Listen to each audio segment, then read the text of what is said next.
ನಿಮಗೆ ಈ ದಿನ ತುಂಬ ಒಳ್ಳೆಯದಾಗಿದೆ, ಒಳ್ಳೆಯ ಲಾಭ ಬರುತ್ತೆ, ಉದ್ಯೋಗದಲ್ಲಿ ಅಭಿವೃದ್ಧಿ ಆಗುತ್ತೆ. ಹಾಗೆ ಆರೋಗ್ಯದಲ್ಲಿಯೂ ಕೂಡ ಸಣ್ಣ ಪುಟ್ಟ ಕಿರಿಕಿರಿಗಳು ಉಂಟಾಗುವಂತಹ ಸಾಧ್ಯತೆ ಇದೆ. ದೂರ ಪ್ರಯಾಣದಿಂದ ಸ್ವಲ್ಪ ಕಷ್ಟ ಆಗುವಂತಹ ಸಾಧ್ಯತೆ ಇದೆ ಕನ್ಯಾ ರಾಶಿಯವರಿಗೆ. ಹಾಗೆ ಆರ್ಥಿಕವಾಗಿರುವಂತಹ ಅಭಿವೃದ್ಧಿಯೂ ಕೂಡ ಇದೆ. ಒಳ್ಳೆಯ ಲಾಭ ಅಂತಂದರೆ ತುಂಬ ದೊಡ್ಡದಾಗಿರತಕ್ಕಂತಹ ಲಾಭವೇ ಆಗುವಂತಹ ಸಾಧ್ಯತೆ ಇದೆ. ಲಾಭರಾಶಿಯಲ್ಲಿ ಗುರುವಿನ ಅಂಶ ಇದೆ, ಹಾಗಾಗಿ ಒಳ್ಳೆಯ ಫಲ ಬರುತ್ತೆ. ಹಾಗೆ ಲಾಭರಾಶಿಧಿಪತಿಯೂ ಕೂಡ ಚತುರ್ಥ ರಾಶಿಯಲ್ಲಿ ಅಂಶವನ್ನು ನೀಡಿದ್ದಾನದ್ರಿಂದ ತುಂಬ ಒಳ್ಳೆಯ ದಿನ ಕನ್ಯಾ ರಾಶಿಯವರಿಗೆ ಆಗುತ್ತೆ ಇದು.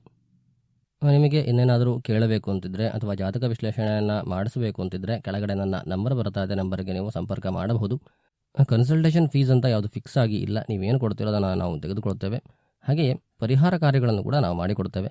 ಸಂಧಿಶಾಂತಿಯಾಗಿರಬಹುದು ಅಥವಾ ಯಾವುದೇ ರೀತಿಯಾಗಿರ್ತಕ್ಕಂತಹ ಹೋಮಗಳಾಗಿರಬಹುದು, ಅರ್ಚನೆಗಳಾಗಿರಬಹುದು, ಅಥವಾ ಈ ಬಾಲಗ್ರಹ ಪೀಡೆಗೆ ಪರಿಹಾರಗಳನ್ನು ಮಾಡಿಕೊಡುವಂಥದ್ದಾಗಿರಬಹುದು, ಆರೋಗ್ಯ ಸಮಸ್ಯೆಗೆ ಪರಿಹಾರಗಳನ್ನು ಮಾಡಿಕೊಡುವಂತಹದ್ದು, ಜಾತಕ ವಿಶ್ಲೇಷಣೆ ಮಾಡಿ ಪರಿಹಾರಗಳನ್ನು ಕೂಡ ಮಾಡಿಕೊಡುವಂತಹ ವ್ಯವಸ್ಥೆ ಇದೆ.